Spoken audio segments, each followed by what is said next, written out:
ஸ்பந்தனா ஸ்பூர்த்தி கம்பெனில leadership change வந்து பார்த்தீங்கன்னா நடக்க போகுது. ஸோ இது வந்து பார்த்தீங்கன்னா ஸ்பந்தனா ஸ்பூர்த்திக்கு ஒரு பெரிய அப்டேட் தான் வந்து இருக்கு. இதுக்கு முன்னாடி வரைக்கும் இந்த கம்பெனில சிஓன்னு வந்து பார்த்தீங்கன்னா தனியா யாருமே இல்ல.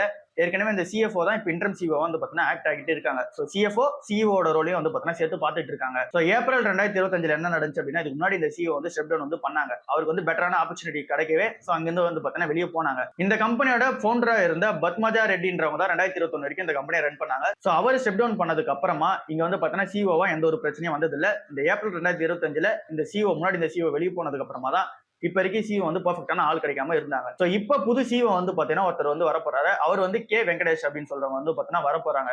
சோ இவர் வந்து HDFC பேங்க்ல இப்போதைக்கு ஹெட் ஆஃப் மைக்ரோ ஃபைனான்ஸ்ல வந்து பாத்தீங்கன்னா இருக்காரு. சோ மைக்ரோ ஃபைனான்ஸ் செக்டர்ல தான் ஏற்கனவே ஹெட் பொசிஷன்ல வந்து இருக்காரு. சோ இவருக்கு HDFC பேங்க்ல என்ன மாதிரியான இந்த மைக்ரோ ஃபைனான்ஸ் செக்டர்ல பிரச்சனை இருக்கும் அப்படின்னா எல்லாமே வந்து பாத்தீங்கன்னா சூப்பரா தெரிஞ்சிருக்கும்.